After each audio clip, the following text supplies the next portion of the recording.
아, 지난 시간에 벨라스티 세츄레이션을 잠깐 언급하다가 돌아왔는데 그 빠진 슬라이드 좀 채우고 설명하고 넘어가겠습니다. 이번 강의에서는 모스FET에서 우리가 학습한 대로 스레스홀드 전압보다 낮은 전압을 게이트에 인가하면 원래는 오프 상태에 이어야 되는 게 마땅한데 실제 그렇지 않죠. 아마 모스 캐패시터 공부할 때 윅 인벌전에 대한 얘기를 했었습니다. 그러니까 어, 이 서피스 포텐셜이 벌크 포텐셜과 같아지는 이 순간부터 뭐 2파이 f 정도 될 때까지 서피스 포텐셜이 증가하는 요 타이밍에서는 반드시 윅 인벌전이 존재하고 그 결과 소스하고 드레인 사이에 아직 스레스홀드 전압은 아닌데 채널은 열려 있는 상황이 연출됩니다. 그로 인해서 생기는 게 서브 스레스홀드, 스레스홀드의 아래쪽이죠. 서브 영역에서 원치 않는 전류라서 원래는 안 흘러야 되는데 흐르니까 누설된다는 표현을 가지고 온 겁니다. 그래서 리키지가 생긴다라고 합니다. 그것에 대해서 좀 자세히 알아보려고 하는데 먼저 앞에서 이런 가정을 했습니다. 과거에 이렇게 가정했죠. 노 채널 커런트 언제요? VG가 VT보다 작으면. 근데 이거 사실은 틀렸다는 얘기입니다. 좀 전에 설명한 대로. 실제로 우리가 그 어디 갔습니까? 스퀘어로 모델이나 벌크 차지 모델이나 둘 다 스퀘어로 모델 벌크 차지 모델이나 뭐 스퀘어로 모델이나 이 앞에서 유도했던 이 식들 다 한결같이 VGS가 VT면 IDS는 0이라고 하고 풀었던 식들입니다. 근데 다 틀렸다고요. 여기 나오잖아요. 서피스 포텐셜이 벌크 포텐셜보다 큰 요 구간에서 실제로 some inversion charge가 있다. 약간의 인벌전 레이어의 전하가 표면 OS 옥사이드 세미컨덕터 계면에 만들어져 있는데 위긴벌전이라고 했고요. 그게 물리적인 원인이에요. 왜 스레스홀드 전압보다 낮은 전압을 개입대 인가인데 전류는 소스와 주기 사이에 흐릅니까? 예, 이게 이제 서브 스레스홀드 리키지 커런트가 되고 그 근원이 됩니다. 이거를 이제 식으로 풀어내면 이렇게 모델링 할 수 있는데 여기 보면 드레인에서 소스로 흐르는 전류값이 게이트에 의해서도 지배받지만 드레인에 의해서도 지배받는 상황을 상세하게 푼 모델입니다. 뭐 이걸 다 유도해 내려면은 어, 검색해 보세요. 시간이 되면. 지금은 아마 검색할 여력이 없을 거고. 차지 시트 모델이라는 곳에서 어, 나옵니다. 요게 있고 그다음에 이그젝트 차지 모델이라고 이름 붙어 있는 트랜지스터 모스펫의 전류 전압 관계를 나타내는 여러 훨씬 어드밴스드 된 모델들이 있습니다. 요런 거는 사실은 저기 우리 스퀘어로 같은 경우는 사람들이 이렇게 표현해요. 이런 모델은 스퀘어로 모델은 셀프 세츄레이션 되어 있지 않다라고 표현합니다. 셀프 세츄레이션 하지 않다라고 표현은 이게 무슨 말이냐면 리니어 영역, 세츄레이션 영역 나누어서 IDS는 어쩌고 저쩌고를 각 영역별로 나누어서 설명해요. 부등식을 주고 그죠? 이런 거는 셀프 세츄레이션 된 모델이 아니라고 합니다. 하지만 요런 이그젝트 차지 모델이나 차지 시트 모델, 뭐 파워싸 모델이라고 뭐 파워하고 싸가 만든 모델인데요. 그런 것들은 정말로 복잡하지만 그 식 하나면 리니어 모드, 세츄레이션 모드 다 설명이 가능한 식입니다. 이번 강의에서는 그것까지 다 유도하지는 않겠지만 그런 것도 있다라고 기억을 하길 바라고 그중에 이 IDS를 이렇게 한 방에 설명하는 특히 서브 스레솔드 영역에서 맞게 뜯어온 식입니다. 자, 이 식을 암기하라는 뜻은 아니고 이 식을 한번 그래프로 그려보세요. ID, VGS를 놓고 그려보면 여기 게이트 전압이 있잖아요. 여기 드레인 전압이. 근데 엑스포넨셜이니까 내가 여기다 로그를 취하면 아마 커브가 이런 식으로 뭐 나올 것 같습니다. 이걸 리니어로 그리면 뭐 ID, VG를 그리면 아마 이렇게 해서 이렇게 나올 건데 이렇게 둥그스름한 부분들이 다 엑스포넨셜이라는 펑션 요게 함수로 표현이 되기 때문에 둥그스름하게 나옵니다. 우리가 배웠던 저 스퀘어로 같은 경우는 이렇게 딱 잘라서 이거 VT 그다음부터 이렇게 가고 세츄레이션 되면 뭐 이렇게 전류 뭐 이런 형태일 겁니다. 이건 ID VG구나. ID VG니까 요렇게 딱 잘라서 요 하단부는 그냥 ID는 다 0이라고 썼었어요. 이걸 실제 현상은 이렇게 들려서 올라가는 이런 커브니까 이런 거를 모사하기 위해서 여기 엑스포넨셜을 가지고 온 모델입니다. 일단 뭐 여기도 여전히 벌크 차지 모델에 썼던 M 팩터가 살아 있는 걸 볼 수 있을 겁니다. M이 1이 돼 버리면 M의 1로 보세요. 1 빼기 1 0이니까 싹 0입니다. 그래서 오프 커런트 0이라는 표현입니다.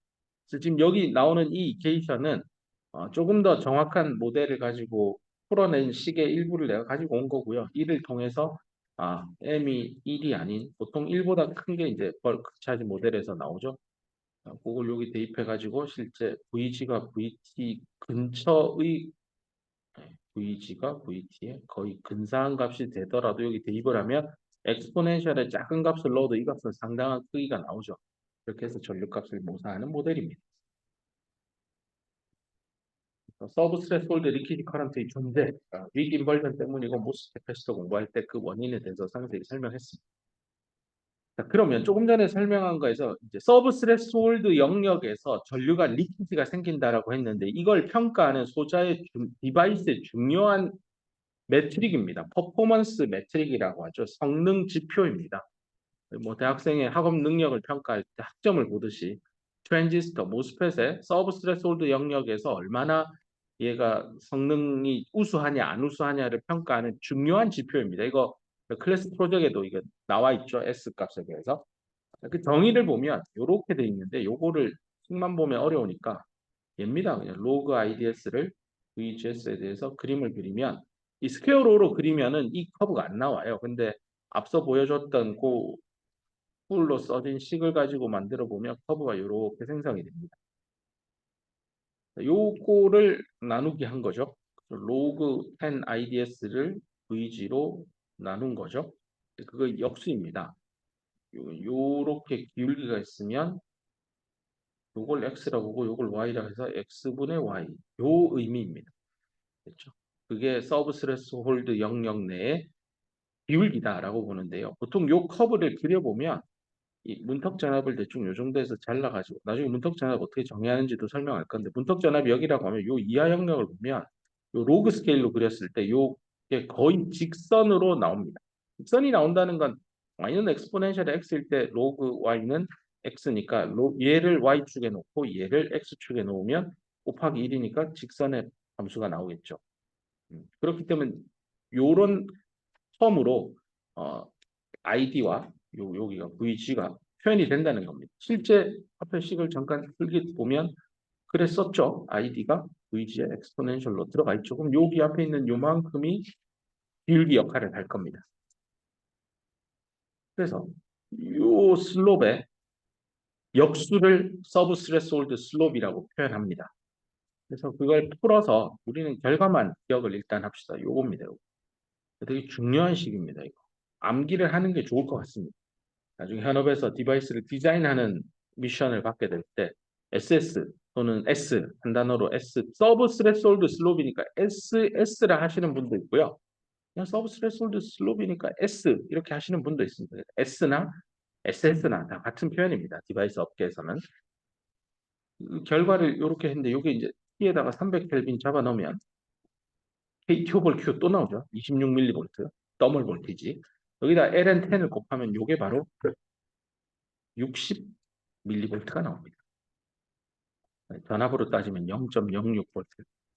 거기다가 곱하기 1 더하기 C 악스 이펙티브 옥사이드 틱니스를 써서 C 디플리션 이거 반도체 쪽 디플리션 캡입니다. 결국은 1 더하기 썸띵이잖아요. 그러니까 이거의 최소값을 계산해 보면 60mV가 반드시 나옵니다. 근데 이게 단위가 중요한데요.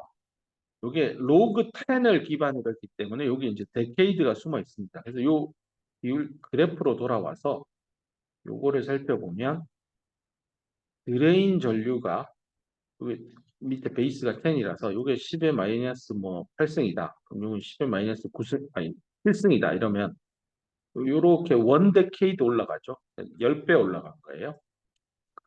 요 X 값이 요 분모에 들어가죠. 이게 데케이드가 들어가는 거예요. 원 데케이드 분에. 요 Y 값이 요거는 게이트 전압이죠.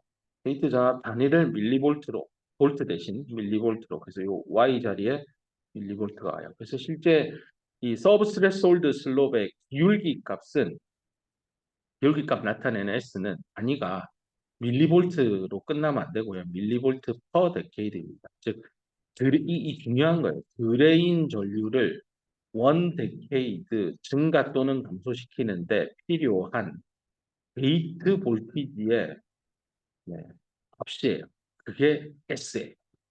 그래서 트랜지스터를 누군가가 설계했을 때 나의 SS 값이 64mV per decade가 나왔습니다라는 뜻은 문턱전압 이하에서 이 트랜지스터의 IDVG 플랫이 요 정도의 가파른 기울기를 가진다. 이걸 어려운 말로 오프 상태에서 온 상태로 감에 있어서 그 특징, 캐릭터리스틱이 어떤가, 피처가 어떤가를 나타내는 성능 지표입니다. 정량 지표입니다. 학점이 우수하다라는 말보다는 학점이 4점입니다. 4.3입니다. 이렇게 해서 우수함을 표현하듯이 얘도 마찬가지로 수치로 그 우수함을 평가하는데 그 우수함은 오프에서 온으로 갈 때 얼마나 가파르게 스위칭이 되느냐. 꺼졌다가 켜질 때, 또 거꾸로 온에서 오프 갈 때도 많아요. 온에서 오프로 갈 때, 스위칭을 할 때, 트랜지스터라는 게 결국 전자 스위치잖아요. 온 오프를 하는. 할 때 얼마나 가파르게 빠르다라는 표현이 전류를 10배, 원 데케이드 올림에 있어서 내가 써야 하는 게이트 전압은 어느 정도인지. 결국 이게 전력 소모하고 연관이 돼요.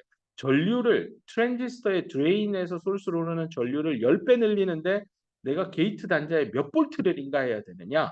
라고 할 때 그 최소값입니다. 그래서 60 밀리볼트 퍼 데케이드 정도가 만약에 상온 300 룸 템퍼러처에서 이 정도 나왔다고 하면 이거 이론적 한계치예요. 왜냐하면 이 식을 보세요. 이거의 최소값은 요거 곱하기 1 한 6 이거예요. 왜냐하면 뒤에 있는 이 캡은 양수일 테니까 뭔가 더하기 양수가 되는 거니까 요거의 최소값은 아까 말한 대로 여기 부등으로 60 밀리볼트 퍼 데케이드가 되고 이걸 지금 인텔이나 TSMC의 3나노 공정 기술, 그다음 뭐 삼성 파운드리의 3나노, 뭐 이제 인텔 파운드리는 20옹스트롱 2나노 얘기하고 있죠. 그런 선행 기술이 담겨 있는 학술 논문을 읽어보면 이 서브스레솔드 스윙이 거의 60mV per decade까지 와 있는 걸 확인할 수 있습니다. 보통 한 62, 64, 뭐 65 이 정도 가지고 갖고 놀고 있습니다. 어마어마한 기술 진보를 이루어내고 그럼 저걸 달성하기 위해서 해야 하는 핵심 소자 설계 방안은 얘입니다. 얘. E악스1을 냅다 크게 만들면 됩니다. 무한대에 가깝게. C악스1을 무한대에 가깝게 만든다는 건 결국 T악스2, 옥사이드의 띵니스를 굉장히 얇게 만드는 기술입니다. 그래서 MOS 구조를 가질 때 이 옥사이드를 얇게 더 얇게 만드는 기술이 중요하다는 겁니다. 근데 우리가 배웠죠. EOT의 컨셉으로 공부했고 여기에 게이트 디플리션 현상, T 인벌전, 퀀텀 현상, 옥사이드가 가지고 있는 SiO2 써가지고 도저히 안 되네 해서 다음 기술인 헤프니아로 넘어가서 IK 기술 이렇게 넘어가는 겁니다. 이 얘기를 예전에 태호학생 내가 했나요? IK 한번 했죠. 간단하게 그럼 한 번만 더 합시다. 간단하게. 뭐 제일 쉽게 SiO2가 있는데 얘를 얇게 만들었더니 생기는 이슈는 이 소스 드레인 있고 이쪽에 게이트면 이쪽으로 그냥 전자가 다이렉트로 흘러서 게이트에 전류가 흘러요. 트랜지스터 심볼로 따지면 요게 요렇게 돼서 들어가는 전류는 0이라고 아마 회로 시간에 배웠을 텐데 이 EOT를 줄이기 시작하면 이쪽으로 전류가 흘러서 0이 아닌 값이 나와요. 전류가 흐른다는 뜻입니다. 원치 않는 거거든요. 그럼 방법은 SiO2를 두껍게 만들면 됩니다. 근데 그러면 C악스이가 작아집니다. C악스이가 작아지면 모든 소자의 성능 지표가 망가집니다. 실제 트랜지스의 개발 역사를 보면 SiO2, MOS 구조에서 옥사이드는 얇게 더 얇게를 지향해 왔었습니다. 그럼 이걸 하다 못해서 예를 들어 이게 SiO2 분자 크기가요. 한 0.25 나노 이 정도입니다. 좋게 보면 한 0.3 나노. 생각해 보세요. 여기를 1나노로 만들었다고 하면 SiO2 분자 4개 수직으로 세우는 겁니다. SiO2 분자 수직으로 4개 세우는 게 어느 정도냐면요. 서울에서 부산까지 경부선에 개미 2마리 올리는 일하고 비슷해요. 이게 말이 가능합니까? 어떻게 그 고속도로 위에 개미 2마리가 있고 없고를 그런 공정 기술이 세상에 존재합니까? 근데 그걸 엔지니어들이 해냈죠. 근데 이 SiO2를 1나노에서 0.7나노, 0.5나노로 가려고 했더니 생기는 이슈가 게이트에 전류가 흐르기 시작합니다. 이런 트랜지스터 아니거든요. 우리가 원하는 게 아니에요. 회로 시간에 공부했던 거 한번 다 떠올려 보세요. 게이트 단으로 들어가는 전류값은 0이라고 하고 인풋 저항값은 무한대라고 다 세팅하고 뭐 별의별 걸 다 했을 텐데 증폭기가 뭐가 다 망가집니다. 그러면 방법은 뭡니까? SiO2는 줄여야 되는데 그러면 방법은 하나죠. 캡을 구성하는 건 SiO2의 유전상수 곱하기 SiO2의 두께분의 1에 비례합니다. 요겁니다. 드디어 건드릴 거는 소재의 혁신입니다. 그러면 유전상수 값을 키우면서 두께도 같이 키우면 2분의 1인 거를 4분의 두께 키웠죠. 뭐 이렇게 가자는 겁니다. 유전상수값 키우고 두께도 키우자라는 겁니다. 그 다음에 기술은 유전상수는 그대로 유지하는데 얘를 다시 얇게 가자. 또 얇게 2분의 2. 뭐 이렇게 가자는 겁니다. 그래서 이 기술 로드맵을 사람들이 찾기 시작했고 이때 여기 유전상수 값을 SiO2 기준으로 1이면 SiO2보다 유전상수 값이 큰 소재. 그래서 요거 유전상수 값을 보통 이게 카파로 쓰거든요. 이게 그냥 키보드에서 K로 써야 돼요. 카파는. 그래서 K인데 K 값이 큰 거. 유전상수가 큰 소재를 가지고 오는 겁니다. 그래서 SiO2보다 카파값, 유전상수값이 더 큰 소재가 뭐가 있을까를 사람들이 스터디해 보니까 HF4가 우리가 쓰고 있는 모스 공정에 가장 컴패러블, 호환 가능하구나 라고 알게 됐고 얘를 도입하기 시작했고 도입 시점이 2007년 인텔의 하이K 메탈 게이트 기술로 등장하기 시작합니다. 그러면서 K값이요. SiO2가 보통 한 3.9, 그냥 편하게 4 정도 되거든요. 요거의 최소 5배를 만들어냈습니다. 헤프니아가 공정 기술에 따라 약간 다르긴 한데 한 20에서 25 정도의 유전상수값 구현이 가능합니다. 자, 그러면 이제 오늘 공부한 이 얘기, SS값. 그럼 옥사이드 두께를 그 SiO2 쓰지 말고 헤프니아로 바꾸면 K값이 늘었으니 K값 5배나 늘었네요. 그럼 두께도 5배 늘리면은 되겠네요. 대신에 두께를 5배까지는 하지 말고 한 3배 정도만 늘립시다. 그러면 SiO2로 1나노 쓰던 시대를 SiO2 0.7나노 갑시다. 이러지 말고 이거는 리퀴드 커런트 크니까 야 그럼 이쪽으로 와. 헤프니아 써. 그리고 두께는 5배까지 가지 말고 한 3배, 3나노 쓰고 K값은 5배를 만듭시다. 그러면 저기 물리적으로는 두툼한 헤프니아를 써서 MOS 구조를 만들었지만 실제 게이트에서 바라보는 캐파시탄스 값은 옥사이드 캡은요. 옥사이드 물질을 만약에 헤프니아 대신 옥사이드로 바꿔서 썼다라고 가정하면 더 얇은 어, 옥사이드를 쓴 거랑 효과가 나네요. 요 유전상수값하고 옥사이드의 게임입니다. 얘는 5배 늘렸는데 두께를 5배까지 하지 않고 한 3배만 늘려버리면 실제 3분의 5니까 1보다 크잖아요. 그래서 옥사이드 값이 커지는 거예요. 유효하게 옥사이드를 줄인 효과가 나죠.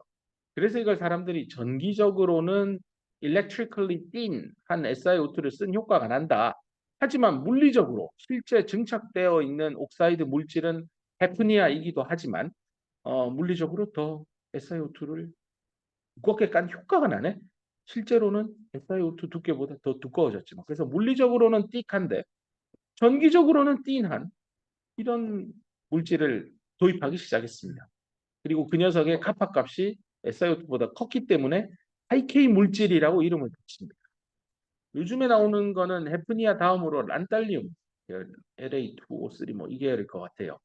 란탈리움 옥사이드가 아마 차세대 하이K 물질이고 이 K 값이 헤프니아보다 또 더 커요. 그래서 하이올 K라고 비교급을 써서 그렇게 얘기가 나오고 있습니다. 여러분이 현업에 가면 이제 란탈륨 옥사이드 시대가 열릴 것 같습니다. 현재는 헤프니아 시대입니다. 그래서 서브스트레스홀드 스윙에 대해서 이 개선을 하려면 나중에 클래스 프로젝트를 함에 있어서 어떻게 할까 할 때 CX1을 건드려 보세요. 그러면 SS가 좋아지는 걸 시뮬레이션을 통해서 확인할 수 있을 겁니다.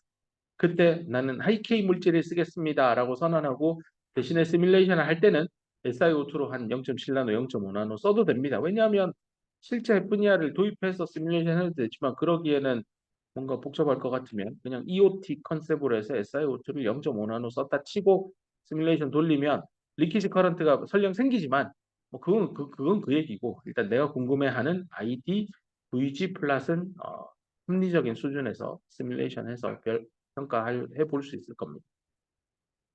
네. 파일들을 를 바꿀 때 네네.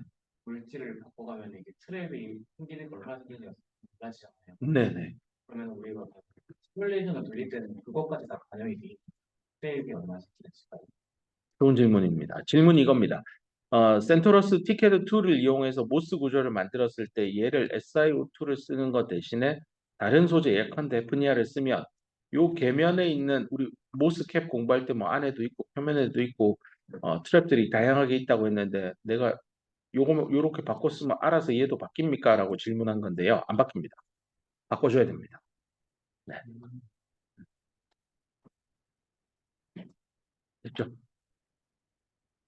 그러면 이제 서브스레솔드 스윙에 대해서 공부하고 있으니까 얘를 그럼 어떻게 하면 줄일 수 있습니까? 더 가파르게 어, 로그 스케일로 로그 아이디 VG를 해서 이렇게 만드는데 이거보다 더 향상되게 하려면 이렇게 되는 트랜지스터를 만들면 되겠죠. 이렇게 어떻게 해야 됩니까? 첫 번째는 그 시계 답이 있어요. SS는 60mV per decade에 1 더하기 Dx ESD 디플리션이거든요. 이거를 어떻게 컨트롤하느냐에서 답을 찾으면 됩니다. 근데 이 값을 어떻게 하느냐를 이제 소자 설계, 디바이스 디자인하고 맞추어서 답을 찾아내면 되는데 가르쳐 줄게요. 1번 낮추세요. 채널의 도핑, lower the channel doping입니다. 채널의 도핑 농도를 줄이면 됩니다. 이게 무슨 기법이냐면 결국은 이렇게 하면 결과적으로 뭘 증가시키냐면 스레스홀드 조건일 때 공필층의 두께를 키울 수 있습니다. 그 모스 구조의 단면을 떠올려 보면 소스 드레인이 있죠. 근데 여기 반도체 영역에 있는 여기에 이 채널의 도핑이잖아요. 이 P타입이면 N형 N모스라고 하면 어, P타입 서브스트레이트인데 여기에 도핑의 농도 억셉터의 이 값을 낮추라는 뜻입니다. 낮추면 여기는 이제 N 플러스고 여기도 N 플러스니까 공기층이 바디 영역 쪽으로 잔뜩 이렇게 만들어질 거예요. 이렇게 넓게 알죠? 만들어지는데 요 스레솔드 좋고 여기 인벌전 레이어 막 생기기 시작할 때 요 뒤에 붙어 있는 콘캡층의 두께 얘를요 요 P타입 기판의 억셉터의 농도를 낮춰버리면 얘는 더 넓은 영역에서 콘캡층이 확 생깁니다. 그러면 이게 가지고 오는 결과는 CDM이죠. C 디플리션. 요 CDM이라 쓴 게 CDEP입니다. 여기 인벌전 레이어 뒤편에 형성되어 있는 채널 영역의 공핍층으로부터 얻어지는 디플리션 캐파시턴스인데요. 요 값이 결국에는 낮아지게 되는 거죠. 요 분자가 작아지면 SS 값이 작아지니까 이렇게 데이터를 얻을 수 있을 겁니다. 서브스레솔드 슬롭을 개선을 한 거죠. 온오프 스위칭 특성이 좋아진 겁니다. 근데 세상에 항상 좋진 않아요. 만들어 보세요. 채널의 도핑 농도를 낮추면 S의 값은 최소화해서 스위칭 특성은 개선했지만 나빠지는 게 반드시 있습니다. 그게 뭔지 고민해 보길 바랍니다. 뭐 아직 진도는 안 나갔지만 채널 이펙트가 나빠질 겁니다. 나빠지는 거죠. 대표적인 예가 VT 롤오프 블라시 꽤 안 좋아집니다. 이것도 뒤에서 설명해 줄게요. 이 머릿속에 항상 좋지는 않구나. 이 트레이드 오프 상에서 내가 설계하고 스펙을 맞춰야 되는 소자가 존재할 수 있도록 잘 가지고 놀아야 될 겁니다. 두 번째, SS 값을 최소화해서 스위칭 특성을 개선하는 방법은 앞에서 말한 대로 유효 옥사이드의 두께를 낮추는 방법을 각 가지를 동원해 내면 됩니다. 이걸 어떻게 할 거냐에 한 가지 아이디어로 아마 모스 캐패시터 공부할 때 우리 게이트 디플리션 이펙트에 대해서 얘기했었죠. 실제 엠모스의 경우 M 플러스 폴리실리콘을 쓰고 있기 때문에 게이트 영역 쪽에 작게나마 게이트 디플리션 효과가 생깁니다라고 했죠. 모스 벤 다이어그램 그릴 때 우리가 뭐 요렇게 해서 인벌전 레이어 요렇게 형성된다고 요것도 있다고 요만큼 요렇게 되면 요만큼 공핍층이 W 게이트 디플리션 효과가 생겨요. 요게 결국 유효한 옥사이드 TOX에 추가된다고 했죠. 옥사이드 두께를 키우는 효과가 난다고요. 방법은 게이트 디플리션 없애면 돼요. 어떻게 없애지? 방법 중에 하나가 바로 메탈 게이트를 들고 오면 됩니다. 폴리실리콘 안 쓰면 됩니다. 그래서 실제 하이케이 기술이 도입될 때 옥사이드 헤프니아를 쓰고 이 위에 플러스 폴리실리콘을 쓰려고 했는데 그랬더니 하이케이 쓰는 효과가 없어져요. 그래서 인텔에서 썼던 게 여기 메탈 게이트를 전 이 게이트 영역 안에 다 증착하려니 시간도 많이 들고 이런 걸 이제 스루풋이라고 하죠. 생산성. 시간당 몇 장의 웨이퍼를 만들어낼 거냐 이 이슈 때문에 실제로 요 게이트 내부의 측벽하고 하단부 진하게 칠한 여기만 ALD 공정이라고 해서 어타믹 레이어 디포지션 기술인데 써서 타이타니움 나이트라이드라고 하는 물질을 도입합니다. 이런 메탈 게이트하고 이런 하이케이 물질을 같이 써서 하이케이 메탈 게이트에서 슬래시 딱 해서 HKMG 기술이라고 홍보를 하기 시작합니다. 이게 2007년 45나노테크에서 최초로 도입되고 지금도 쓰고 있습니다. 업계 표준입니다. 여러분이 공부한 모스 구조는 폴리실리콘 진하게 도핑한 N 플러스 폴리실리콘에 SiO2를 쓰고 그 밑에 실리콘이 들어오는 요 구조를 주로 공부를 했었는데 현재 업계 표준은 얘는 헤프니아, 얘는 네, 일부 요 접합면 인근은 하이나이트라이드 그 나머지 부분은 여전히 폴리실리콘으로 채우고 있습니다. 그다음 뭐 그래서 요걸 줄이는 건 결과적으로 to increase COX를 하는 기법입니다. 그러니까 1번 솔루션은 분자를 낮추어서 SS를 낮춘 거고 2번 솔루션은 분모를 키워서 이 값 S를 계산한 겁니다. 세 번째는 건드릴 거 다 건드렸잖아요. 안 건드린 데가 얘입니다. 요거 60이라고 제가 썼던 이유는 KT over Q ln10의 수치 계산값인데 언제냐면 룸 템퍼러처일 때입니다. 그러니까 300켈빈을 대입했기 때문에 60mV per decade라는 숫자가 나왔는데요. 최근에 화두가 되고 있습니다. 이거는 뭐 그냥 너무 당연하니까 이게 솔루션이에요? 라고 예전에 학생 때는 생각했는데 이것도 이제는 말이 되는 것 같아요. 오퍼레이팅, 동작하는 템퍼러처 자체를요. 낮추면 됩니다. 여기 있는 T 값을 낮추면 요 60이라는 숫자 자체가 낮아지니까 SS가 낮아진다.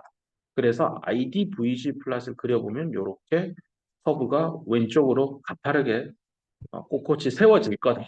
뭐 이런 얘기를 해요. 뭐 야, 저기 D램이나 낸드나 CPU, GPU, AP 뭐 다, 300켈빈에 다 설계하잖아요.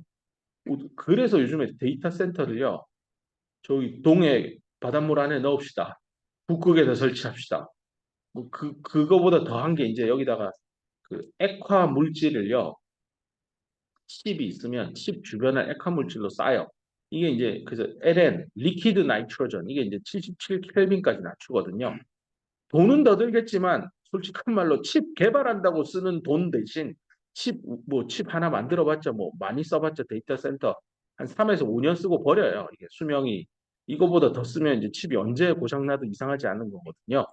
3에서 5년 동안 차라리 액체 질소 투여하는 돈이 덜 들겠다라고 해서 이건 이제 크라이오제닉스라고 해요. 아주 낮은 극저온 상황에서 어떤 물리 현상을 연구하는 학문 분야죠. 그래서 크라이오제닉스가 요즘에 핫합니다. 이렇게 해서 아예 개발의 방향을 더 이상 반도체 칩 소자 뭐 새로운 거 개발하는 것보다 그냥 운영비에서 개발비 대신 운영비를 투하해서 이런 스팁 스위칭 특성을 만들어 봅시다. 뭐 이런 것도 있습니다. 예전에 말이 안 됐죠. 뭐 엔지니어들이 게으르니까 그냥 공장 온도 낮추면 다 해결되는 거 아니에요? 돈 씁시다. 라고 치부됐던 얘기지만 이제는 물리적인 한계에 봉착했기 때문에 모스 기술이 온도를 낮추는 것도 꽤 중요한 기법입니다. 그런 것도 이제 그래서 저기 뭐야죠 엔진 오일 개발하는 SK 루브리칸트 이런 데랑 SK 하이닉스랑 협업을 하게 되는 그런 세상이 펼쳐지는 겁니다. 엔진도 고온에서 동작하잖아요. 그 고온 환경에서 엔진이 마찰로부터 기계 엔진 내부의 부품들이 손상 안 받기 위해서 열을 식혀주는 게 엔진 오일의 역할이고 그 소모성이죠. 6개월 단위로 이제 그 부모님들 차 갈아야 되잖아. 뭐 그런 얘기입니다. 그다음 모두가 스케일링 갑시다. 이 얘기는 사실은 이 강의가 아니라 전전 강의를 할 때도 얘기했던 것 같습니다. 트랜지스터 왜 스케일링 다운 작게 만듭니까? 왜 사람들은 마이크로미터 테크놀로지에서 나노미터 테크놀로지 이제는 암페어 말고 옹스트롱 시대를 열려고 합니까? 서브 나노미터 기술, 서브 1나노 테크로 들어가려고 지금 몸부림치고 있죠. 왜 이럽니까? 라고 하면 첫 번째 드는 생각은 같은 칩 면적에 트랜지스터 한 개 넣다가 작게 만들면 두 개 넣을 수 있잖아요. 뭐 이겁니다. 집적도죠. 네. 물리적인 피지컬한 디멘전을 줄임으로써 같은 크기의 칩에 더 많은 트랜지스터를 넣는다. 트랜지스터를 많이 넣으면 연산할 수 있는 낸드나 노어나 뭐 인버터나 이런 회로 블락을 더 넣을 수 있으니 펑션도 많이 만들 수 있겠죠. 그래서 고성능, 고사양의 고집적의 메모리로 따지면 고용량으로 올라가게 될 겁니다. 그러니까 작게 만드는 게 장땡입니다. 그리고 어차피 한 번 만드는 거, 한 번 만들 때 트랜지스터 한 개 만들면 한 번에 1달러 써요. 한 개. 근데 한 번에 1달러 쓰는데 두 개를 만든다고 쳐보세요. 그럼 한 개당 단가가 반동갈이 나죠. 원가 경쟁력도 생겨요. 요즘 나오는 트랜지스터 한 개 가격이 1나노센트 정도 돼요. 계산해 보면. 한 개만 살 수 없는 지경이죠. 너무 가격이 싸져서. 그런데 이게 다냐? 이러기 위해서 모스펫 줄이느냐? 아닙니다. 얘입니다. 얘도 중요합니다. 스피드입니다. 이게 이제 회로 시간에 나온 실력이 나옵니다. 결국 모든 회로는요. 저항과 캡으로 구성되어 있습니다. 뭐 이들이 이런 식으로 뭐 시리즈로 연결되어 있는 놈도 있고 병렬로도 이렇게 연결되어 있습니다. 이게 어떤 직접 회로를 RLC 성분으로 고주파 회로가 아니면 L 성분은 거의 존재하지 않습니다. R과 C의 성분으로 나열되어 있을 겁니다. 결국 이런 회로를 여기에서 입력 신호가 들어오면 전류가 흐르기 시작해서 충방전을 해가면서 결국 출력단에서 계산 결과가 나옵니다. 이 내부에 딜레이 타임이 존재합니다. 그걸 우리는 회로 시간에 배웠죠. RC, 타임 컨스턴트라고 하고 타우라고 했었습니다.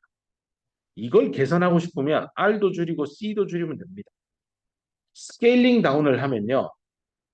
크기를 줄이니까 저항이 줄어요. 저항은 기본적으로 물질이 가지고 있는 고유한 비지스티비티의 길이와 단면적으로 나누어서 결정됩니다. 스케일링 다운하면 작아집니다. 네, 저항도 작아집니다. 캡 역시 마찬가지입니다. 그 물질이 가지고 있는 고유한 유전 상수가 있지만 결국은 피지컬한 두께와 면적 이런 거에 의해서 캡도 결정됩니다. 이거 작게 만들면 다 작아집니다. 캡도 작아집니다. 결국 작아지고 작아지는 R과 C를 곱하면 그 값도 작아집니다. 이게 뭐냐? 스위칭 딜레이 타임의 감소입니다. 껐다 켰다를 무지하게 빨리 한다는 뜻입니다. 언제요? 작은 모스펫을 쓰면요. 그래서 대부분의 일반인들은 트랜지스터 반도체 제조 기술 뭐 요즘에 작게 만든다면서요. 왜요 하면 고용량 한 번에 칩 많이 만들잖아요. 그거는 일반적으로 합리적으로 추론할 수 있는 거지만 실제 이게 더 중요합니다. 스피드. 그래서 작은 고추가 더 맵다라는 한국어 속담이죠. 이 고추의 성능은 맵기예요. 작게 만들었지 더 매워요. 성능이 좋아진다는 뜻입니다. 그래서 그걸 회로적으로 설명한 게 여기입니다. 요거 PMOS고 요거 NMOS인데요. PMOS와 NMOS를 이렇게 직렬로 연결해서 만든 게 인버터입니다. 앞에서 한번 설명했죠. 여기가 입력이고 여기가 출력입니다. 1을 주면 0이 나오고 0을 주면 1이 나옵니다. 실제 트랜지스터 레벨로 그리면 이렇게 되고 이런 것들 다 그냥 저항 R과 캐파시터 C로 다 모델링이 된다라고 앞에서도 봤었습니다. 그래서 이걸 회로로 만들면 결국은 RC 회로가 될 거고 여기서 신호가 들어오면 이쪽으로 빠지고 또 다음 인버터 스테이지로 넘어가서 또 신호가 전달이 됩니다. 이런 거 할 때 결국 RC 딜레이 타임을 트랜지스터를 스케일링하면 얻을 수 있는 베너핏, 이득은 faster switching 할 수 있다는 겁니다. 그럼 신호가 들어오면 빨리빨리 전달이 되어 간다는 건데 그게 디스플레이에 나옵니다. 이렇게 인버터 하나, 그 다음 인버터, 그 다음 인버터 이게 인버터 스테이지가 1, 2, 3, 4 그래서 이런 걸 이제 인버터 체인이라고 하는데요. 쇠사슬 체인처럼 묶여가니까 실제로 입력 신호 V1을 여기 첫 단에 주면 얘가 이렇게 전압이 올라가요. 로에서 하이로 가죠. 로에서 하이로 가면 인버터의 출력 단인 V2 노드는 하이에서 로우로 바뀔 겁니다. 그래서 V2가 하이에서 로우로 내려갑니다. 이게요, 아이디얼하게는 하이에서 로우 이렇게 떨어지고요. 로우에서 하이로 이렇게 올라가면 돼요. 근데 이게 이렇게 안 된다고요. 왜냐하면 RC에 의해서 우리 RC 회로 공부할 때 해봤잖아요.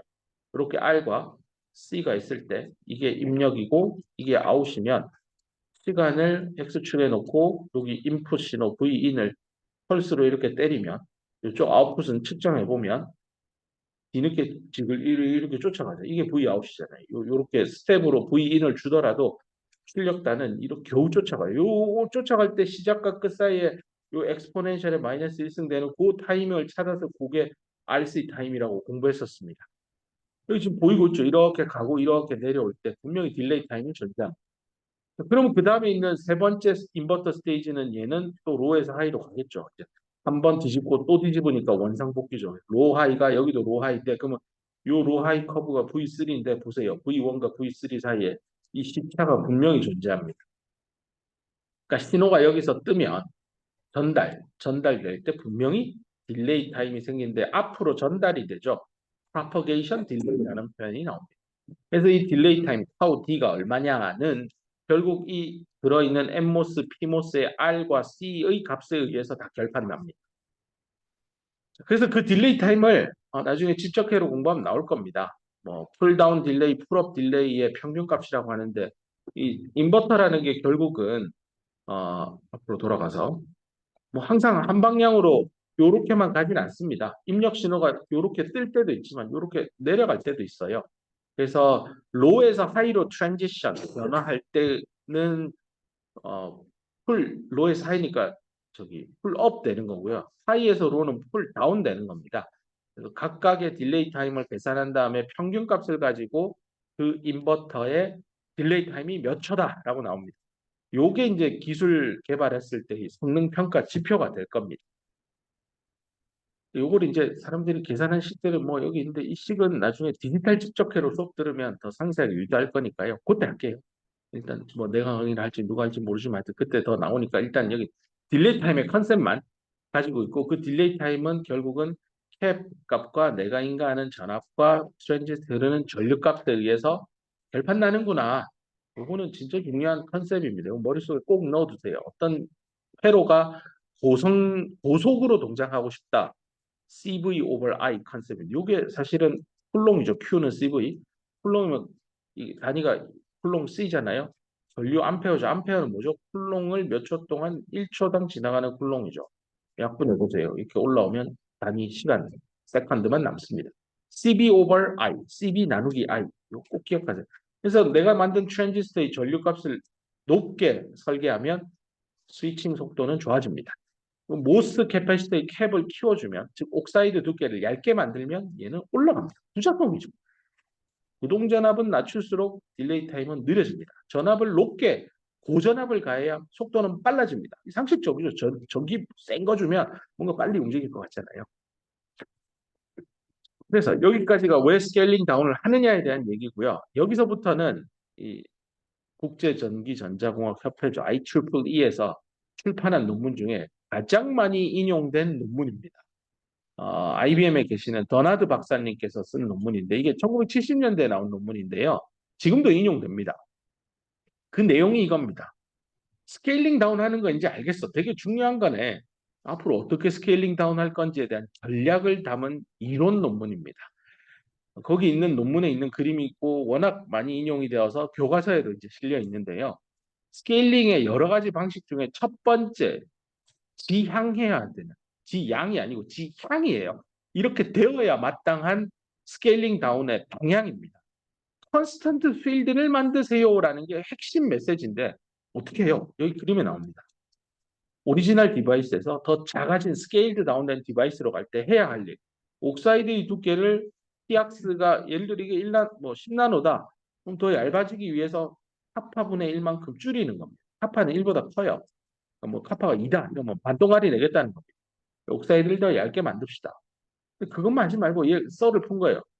이 소스와 드레인 사이 이 채널 영역의 전기장이 컨스턴트하게 스케일링 다운하면 제일 바람직하다라는 겁니다. 그러기 위해서 옥사이드를 카파벨만큼 줄이죠. 그럼 전류도 카파벨만큼 줄여요. 채널 길이도 카파벨만큼 줄여요. 대신에 기판의 도핑 농도는 카파벨만큼 늘려야 돼요. 이 네 가지인데 이게 왜 이래야 됩니까? 이렇게 하면 좋은 게 채널만 보세요. 채널의 길이에 생기는 전기장, 일렉트릭 필드 뭐 채널이라고 하면 채널 길이가 원래 L이고 양쪽에 전압이 V였어요. 근데 V를 카파벨만큼 줄이고 채널 길이도 카파벨만큼 줄이면 얘 없어지니까 똑같죠. 아, 전기장의 세기가 변화가 없구나. 컨스턴트한 일렉트릭 필드를 구현했구나. 채널 영역 안에. 그래서 구동 전압도 카파벨만큼 낮추고 채널 길이도 카파벨만큼 낮추면 돼요. 여기서 중요한 이슈가 나옵니다. 1970년대 5 마이크로미터 반도체 공정 시절에 썼던 구동 전압은 5볼트입니다. 지금 뭐 예컨대 곧 나오겠죠. 1나노 반도체 기술이면 얘는 몇 볼트가 돼야 돼요? 마이크로가 나노. 3분의 1이죠. 볼트면 밀리볼트. 5가 1이 됐으니 5가 1. 구동전압 1밀리볼트 시대가 1나노에 열리면 컨스턴트한 일렉트릭 필드를 가지고 있는 모스 FET를 지금 우리 손안에 스마트폰에서 가질 수 있었을 겁니다. 불행히도 현재 쓰고 있는 2024년 현재 쓰고 있는 반도체 직접 회로의 구동 전압은 1볼트입니다. 뭐 작게는 0.7볼트도 있고 높게는 1.2, 1.3도 쓰지만 1볼트라고 대표값을 넣으면 밀리볼트가 1볼트니까 전기장 내 요 채널 내 전기장의 세기는 무려 1000배 커졌습니다. 상상해 보세요. 우리가 배운 지식은 전자가 소스에서 나와서 드레인으로 가요. 요 사이에 전기장이 1000배나 세졌어요. 그럼 가속 운동을 1000배나 빨리 하겠죠? 그럼 얘들이 똑바로 가주면 고마운데 똑바로 갈 리가 있겠습니까? 포논 스캐터링 난리를 치죠. 그러다 옥사이드로 뚫고 올라가요. 또는 옥사이드에 박혀요. 여기 옥사이드가 깨져요. 다일렉트릭이 망가져요. 모스 구조가 아니라 MOS가 아니라 MS 구조가 돼요. 드레인 영역에서 난리가 납니다. 신뢰성 이슈, 제품 불량으로 넘어갑니다. 이런 이슈들을 엔지니어들이 지금 계속 고민해주고 있는 겁니다. 그래서 더나드 박사님이 예언한 컨스턴트 필드 스케일링 다운만 잘 됐으면 되는데 이게 안 되고 있습니다. 전압은 못 낮춥니다. 못 낮추는 이유는 소위 말하는 PVT, Process Variation Temperature, 요 3대 베리에이션 이슈 때문입니다. 온도도 내가 300켈빈으로 일정하게 못 가져갑니다. 온도도 외부에서 떨리고 변화가 되죠. 그 결과 전압을 이렇게 낮게 1mV로 가져가면 1mV에 동작시키는데 노이즈가 10mV. 게임 끝난 거죠. 동작이 안 된다는 뜻입니다. 이런 것들을 풀어내기 위해서 여러분 스스로 이 반도체 소자 공부하는 학생들이 구동전압을 어떻게 하면 1mV로 낮추어서 세상을 저전력, 요즘에 뭐 탄소 중립이니 기후 변화이니 얘기가 나오잖아요. 데이터 센터가 전체 글로벌 전력 소모량의 뭐 1% 이하였다가 이제는 뭐 몇 퍼센트 단위로 올라오고 있어요. 대한민국 한반도 땅에서도 한전이 걱정하는 게 네이버나 카카오 데이터 센터 저렇게 지으면 나중에 전기를 우리가 공급할 수 있을까? 신재생 에너지로 다 전기가 될까? 블랙 셧다운 되면 나라가 망할 텐데 핸드폰 다 꺼지고 충전 안 되면 어떡하지? 그런 전력 대란의 시대를 걱정하는 거고 그 원흉이 근원이 되는 게 트랜지스터 개발 역사가 컨스턴트 필드 스케일링을 못 쫓아왔던 데 있는 거. 근데 더나드 요까지만 하고 마칠게요. 더나드 박사님이 예상한 컨스턴트 필드 스케일링 만족하면 뭐가 좋은데요? 핵심이 요 마지막에 여기 나와 있습니다. 칩 단위 면적당 쓰는 파워의 값이 안 변한다라는 거. 요렇게만 만들었었으면 모스펫을 못 만들었죠 현재 엔지니어들이. 저도 그 중에 1인입니다. 만들고 싶어서 아직도 연구하고 있지만 못 만들고 있습니다. 이걸 만족을 못한 거예요. 그래서 끊임없이 직접 회로의 칩은 뜨거워지고 있습니다. 그걸 낮추기 위해서 방열판도 연구하고 발열 물질도 만들어서 냉각을 잘 시키기 위해서 소재 개발도 하고 별의별 짓을 다 하지만 이거 만족을 못 시키고 있습니다. 근데 컨스턴트 필드를 이론으로 보면 트랜지스터의 옥사이드 두께, 채널 랭스, 채널 위스, 정션의 깊이, 도핑의 농도, 사용하는 전압 이런 거를 내가 카파벨만큼 뭔가 바꾸기 시작하면 이제 계산을 하는 겁니다. 논문에 나와요. 전기장은 어떻게 될 거고, 속 캐리어 벨라스티가 어떻게 되고, 공필층의 두께는 어떻게 되고, 캡 값은 어떻게 다 계산했어요. 해가지고 결국 딜레이 타임은 보세요. K가 1보다 크니까 속도 향상이 스피드 업. 아, 직접해의 히팅 속도 좋아지고 그다음에 파워 소모량, 회로당 파워 소모 계산했더니 제곱에 비례해서 감소합니다. 동일한 펑션 연산을 하는데 파워를 덜 먹는다는 아주 긍정적인 결과가 나옵니다. 그다음 파워와 딜레이의 곱입니다. PD 뭐 파워 딜레이 프로덕이라고 하는데요. 그 값은 심지어 세제곱에 비례해서 감소됩니다. 너무너무 좋은 해피한 결과죠. 그다음에 전류 밀도 값도 전류 밀도는 늘어요. 대신에 파워 값은 유지됩니다. 이렇게 좋은데 왜 안 했습니까? 구동전압을 못 줄여서 그래. 그래서 다음 시간에 구동전압을 못 줄이면 무슨 일이 생기길래 못 줄였습니까? 라는 얘기와 그 다음에 그렇게 못 줄이면 어떻게 스케일링 다운 해 가야 합니까? 그 시나리오에 대해서 버나드 박사님이 예상한 것들이 있고 실제 이 데이터들입니다. 트랜지스터의 채널 길이가 10나노 것까지 짧아지면서 생긴 이슈는 동작할 때 쓰는 파워의 밀도 값이나 동작 안 할 때 파워 소모량이나 비등비등해지는 이 시기를 우리는 지금 우리가 여기를 살아가고 있습니다. 스마트폰 켜놓으면 사용할 때나 안 할 때나 배터리 소모량은 비슷할 겁니다. 물론 요즘에는 소프트웨어 기술을 향상해서 안 쓸 때 최적화를 해서 셧다운 시키는 기능들이 많아져서 그 정도는 아니지만 불과 수년 전만 해도 뭐 배터리 끼고 충전했는데 가만히 놔뒀더니 하루 만에 다 방전됐어요. 뭐 배터리 문제이기도 하지만 반도체 칩의 문제이기도 했었습니다. 그런 얘기에 대해서 마무리를 하고 다시 지난 강의에 했던 밸런스 세츄레이션으로 돌아가겠습니다. 여기까지.